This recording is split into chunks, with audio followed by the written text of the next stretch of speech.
미아 의원님께서 연대 말씀을 해 주시겠습니다.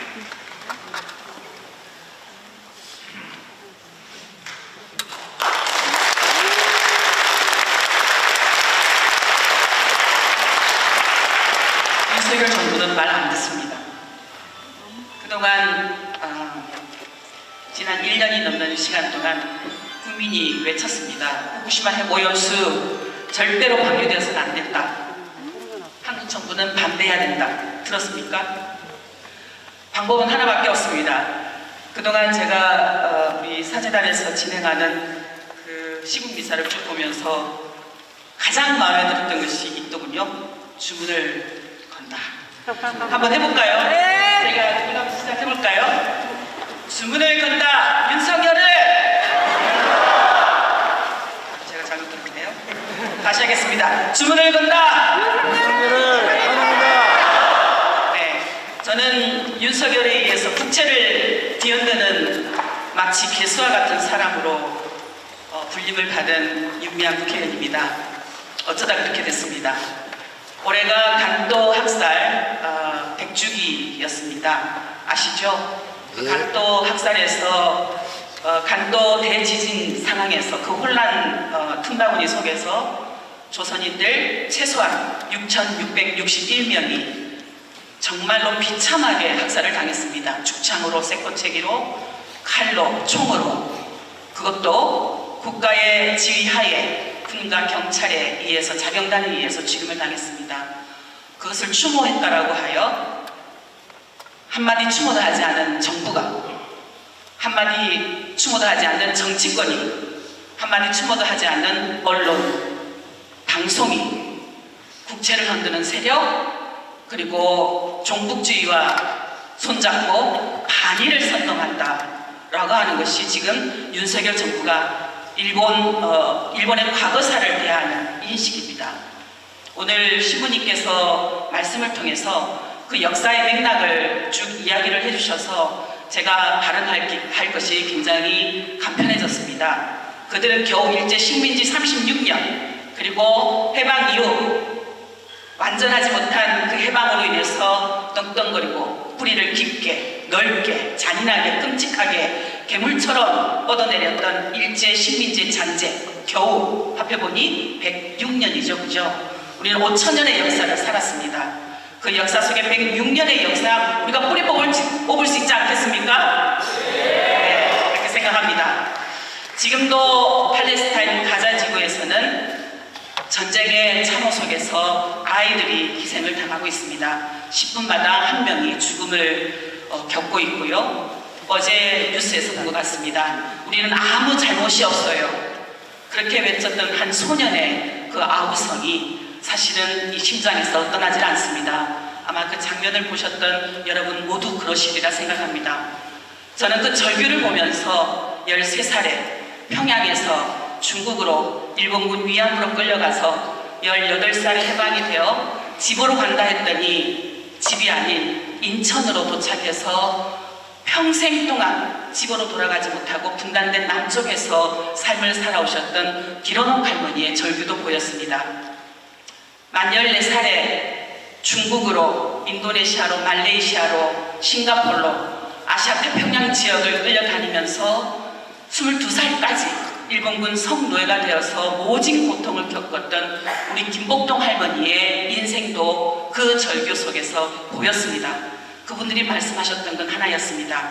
다시는 나와 같은 피해를 만들지 말라. 다시는 이 땅에 어떤 전쟁도 있어서는 안 된다. 누구도 사람을 죽이는 그 전쟁 용서받을 수 없다. 라는 메시지들을 그동안 30여 년이 넘는 동안 본인들이 직접 운동가로 사시면서 말씀을 하셨습니다. 그게 무슨 종북주의 세력입니까? 그게 반국가 세력입니까? 아니지 않습니까? 그렇죠? 그런데 윤석열 정부는 일본의 과거사를 정의롭게 해결하자.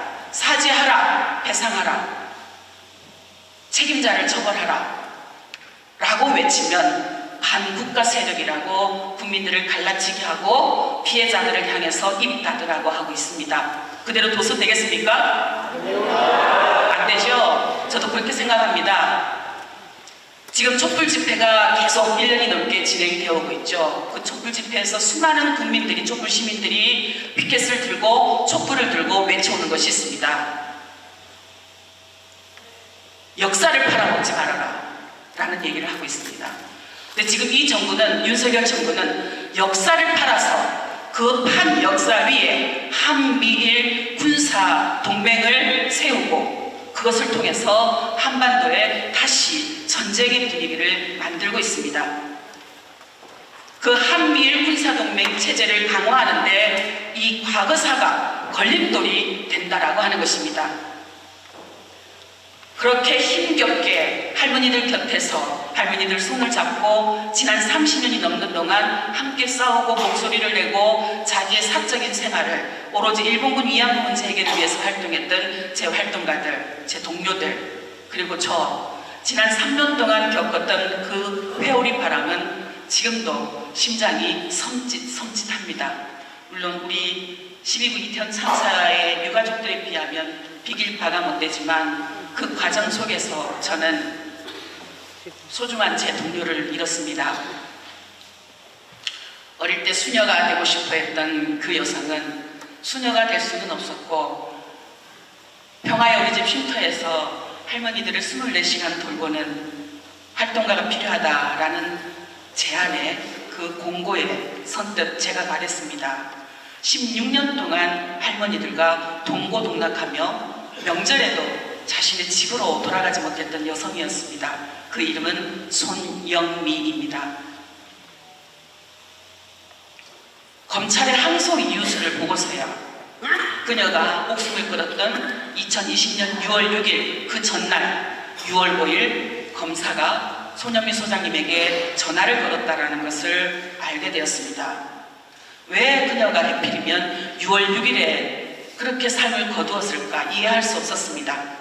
분명 그날 아침 저랑 통화를 하면서 우리 잘 버팁시다. 할머니들 다 나중에 하늘나라 보내드리고 우리 손잡고 여행도 하고 정말 할머니들 생각하지 않고 우리만 생각하면서 살아봅시다. 그렇게 서로 손잡고 알콩달콩 미래를 꿈꿨었습니다. 그런데 견디기 힘들었다고 봅니다. 저는 그래도 견뎌냈는데 이렇게 살아있는데 그녀는 힘들었나 봅니다. 그 힘든 상황 속에서도 아침에 우리 김원옥 할머니 식사를 해드려야지. 잠자리는 편한가. 자기 자신의 힘든 것보다도 할머니의 삶의 자리를 챙겼던 그 여성이 그렇게 삶을 거두었는데 제가 지난 3년 동안 재판에서 내내 들은 것은 왜 손영미가 죽었다고 생각하는가였습니다. 항소심 판사가 저에게 피고인 신문을 통해서 물었던 질문을 잊을 수가 없습니다. 마침 그 전날이 손영미 소장의 3주기였습니다. 6월 7일 재판이 있었고요. 저에게 묻더군요. 왜 손영미가 죽었다고 생각을 하느냐. 순간 검찰의 공소장이 생각이 났습니다. 그들은 검찰의 공소장에는 우리 손영미 소장님도 저도 정대협에서 30년 동안 혹은 20년 동안 혹은 15년 동안 대학을 졸업하고 청춘을 바치면서 활동했던 활동가들은 모두 사적인 이익을 위해서 할머니들 곁에 머무르는 사람들이었습니다. 잡범이요. 아시죠? 요즘 저를 길거리에서 만나시는 분들이 이렇게 이야기를 합니다. 텔레비전보다 훨씬 예쁘네요. 알고 있습니다. 얼마나 텔레비전에서 저를 악하게 그렸게요. 그렇게 이야기를 하면 저에게 그 말을 들었던 분이 민망해서 웃습니다. 미안합니다. 저도 언론과 텔레비전만 보고 얼마나 욕했는지 몰라요. 그런데 생각해보니 누가 그 할머니들 곁에서 30년 동안 일을 했겠나 생각해보니 뭔가 개인적인 이득을 구하려면 그렇게 할 수 없었겠지. 그런 답으로 저를 오히려 위로해 주시는 시민들을 만나면서 오히려 제가 용기를 얻고 이렇게 다시 저는 부활의 삶을 살고 있습니다. 수많은 시민들의 지지와 연대가 없었다면 저도 제 동료들도 다시 일본군 위안부 문제 해결을 위해서 우리가 나비의 꿈을 펼치자라고 결의하기 어려웠을 것입니다.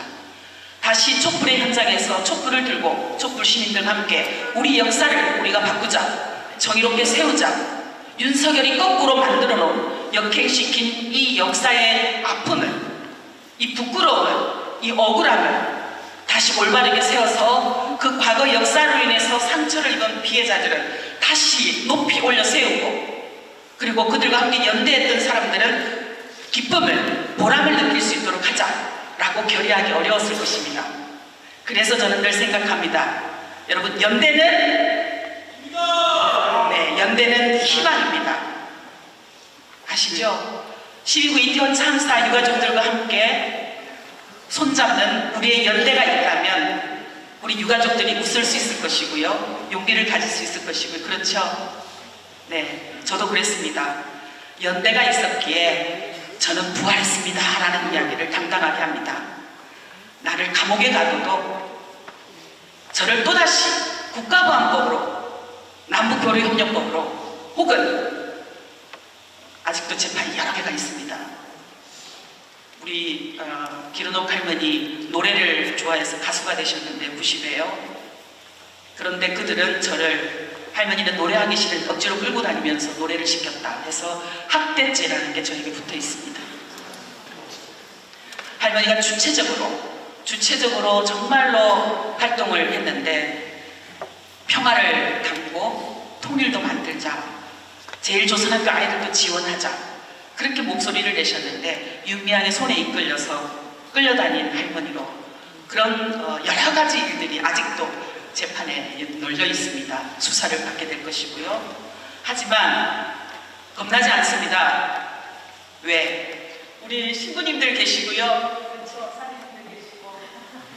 우리 촛불 시민들 계시고, 세계 각지에서 함께 연대하고 손잡는, 그리고 기도해주는 재외 동포들이 계시기 때문입니다. 오늘 이 시국 미사를 통해서 또다시 한번 저는 힘차게 날개짓 하려고 합니다. 윤석열이 거꾸로 만들어 놓은 그 굴욕적인 역사, 강제동원 제3자 변제 방식 철회시키고, 2015 한일 합의를 통해서 굴욕의 역사를 만들었던 그 역사 정상화시키고, 다시 피해자들이 만들었던 존엄의 역사, 인권과 명예회복을 우리 시민의 손으로 세울 수 있도록 앞장서겠습니다. 뿐만 아니고 한밀 3국의 군사동맹 체제 때문에 걸림돌로 취급했던 이 역사의 아픔을 결코 그런 하찮은 걸림돌이 아니라는 것을 우리 촛불 시민들과 함께 만들어 가고 싶습니다. 그것을 통해서 우리 역사의 자존감도, 우리 대한민국의 존엄함도 세계에 떨칠 수 있을 것이라고 생각합니다. 역사에 길이 있다, 늘 그렇게 저는 생각합니다. 여러분들과 함께 힘차게 가겠습니다. 한번 구호해 볼까요? 우리 신부님.